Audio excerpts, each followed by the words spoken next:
E aí, pessoal? Bem-vindos a mais um episódio do Coffee with Rock, Café e Rock no Ar.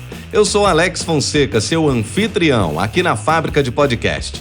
E hoje a gente vai mergulhar fundo na história de alguns dos álbuns de rock mais icônicos de todos os tempos. Preparem seu café, ajustem os fones e vamos nessa! E já adianto, as músicas que a gente vai mencionar hoje estão todas na nossa playlist oficial do Coffee with Rock. Então, depois do episódio, é só correr lá e curtir o melhor do rock.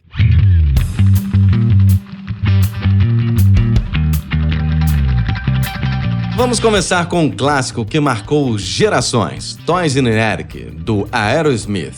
Lançado em 1975, esse álbum foi um divisor de águas para a banda. Depois de 2 discos que não emplacaram tanto, o Aerosmith entrou em um estúdio com tudo para provar que era mais do que uma banda de garagem.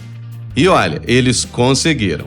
A inspiração veio das ruas de Boston, das festas, das noitadas e, claro, das experiências pessoais da banda. O hit Walk This Way foi uma das faixas que explodiu, mas tem também Sweet Emotion, que traz aquela pegada pesada e suja que só o Aerosmith sabe fazer.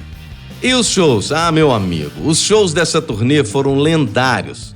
Steven Tyler subindo no palco com aquelas calças coloridas e microfones enfeitados. Joe Perry solando como se não houvesse amanhã. Teve um show em particular no Cleveland Stadium, onde a banda tocou para mais de 80 mil pessoas. Agora imagina o clima. E uma curiosidade hilária foi que durante as gravações, Steven Tyler e Joe Perry ficaram tão inspirados que escreveram Walk This Way em apenas uma noite. Dizem que eles estavam ouvindo muito funk na época e isso influenciou a batida da música. E olha só, anos depois, o Aerosmith fez um feat com os Run DMC e praticamente reinventou o rock com um toque de hip hop. Genial, não é? Agora vamos falar de um álbum que é puro poder feminino, Dreamboat Annie, do Heart. Lançado em 1975, esse disco foi o primeiro da banda e já mostrou que as irmãs Anne e Nancy Wilson estavam ali para ficar. A inspiração veio das experiências pessoais das irmãs, especialmente da relação delas com a música e com o mundo ao redor. Magic Man e Crazy on You são as faixas mais famosas. E elas falam sobre amor, paixão e até um pouco de rebeldia. Os shows do Heart nessa época eram emocionantes. Ann Wilson com aquela voz poderosa e Nancy mandando ver no violão. Teve um show em Seattle, cidade natal da banda, onde o público ficou tão emocionado que invadiu o palco no final. Imagina a cena! E uma curiosidade polêmica, na capa do álbum as irmãs aparecem nuas, mas de forma artística. Na época, isso causou um reboliço danado e muitas lojas se recusaram a vender o disco. Mas claro, isso só aumentou a fama do Heart. E hoje a capa é considerada um ícone do rock. Agora, vamos para um álbum que é praticamente uma obra de arte. The Rise and Fall of Ziggy Stardust and Spiders from Mars, do David Bowie. Lançado em 1972. Esse disco é um conceitual, contando a história de Ziggy Stardust, um alienígena que vem à Terra para se tornar uma estrela do rock. Bowie se inspirou em tudo, desde a cultura pop até a filosofia. E ele não só criou um álbum, mas um personagem inteiro. Ele vivia o Ziggy Stardust, tanto nos palcos quanto fora deles. As músicas Starman e Suffragette City são clássicos que até hoje arrepiam. Os shows dessa turnê foram teatrais, com figurinos extravagantes, luzes psicodélicas e muita dramaticidade.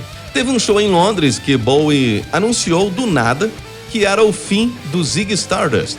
O público ficou em choque. E uma curiosidade hilária é que durante as gravações Bowie insistia em chamar todo mundo pelo nome dos personagens. Então, se você fosse o baterista, ele te chamava de Woody e por aí vai. Dizem que até os técnicos de som tinham apelidos.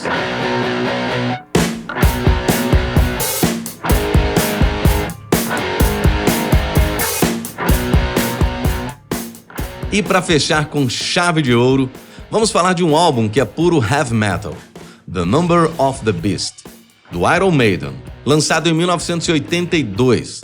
Esse disco é um marco na história do metal, com músicas como Run to the Hells e a faixa título The Number of the Beast. A inspiração veio de filmes de terror, literatura e até da Bíblia. Bruce Dickinson, que havia entrado na banda nessa época, trouxe uma energia nova e uma voz poderosa, que elevou o Iron Maiden a outro patamar. Os shows dessa turnê foram épicos. O Ed, o mascote da banda, aparecia em tamanho real no palco. E os pirotécnicos eram de deixar qualquer um de queixo caído. Teve um show em Hamburgo, onde o palco pegou fogo de verdade, e a banda continuou tocando como se nada tivesse acontecido. E uma curiosidade polêmica é que, na época, o álbum foi acusado de satânico por grupos religiosos. Teve até gente que queimou os discos em praça pública. Mas é claro, isso só fez o Iron Maiden vender ainda mais. E aí, pessoal? Espero que tenham curtido essa viagem pelos álbuns mais icônicos do rock. Lembrem-se, todas as músicas que a gente mencionou estão na nossa playlist oficial Coffee with Rock. Então, corre pra lá e bota pra tocar.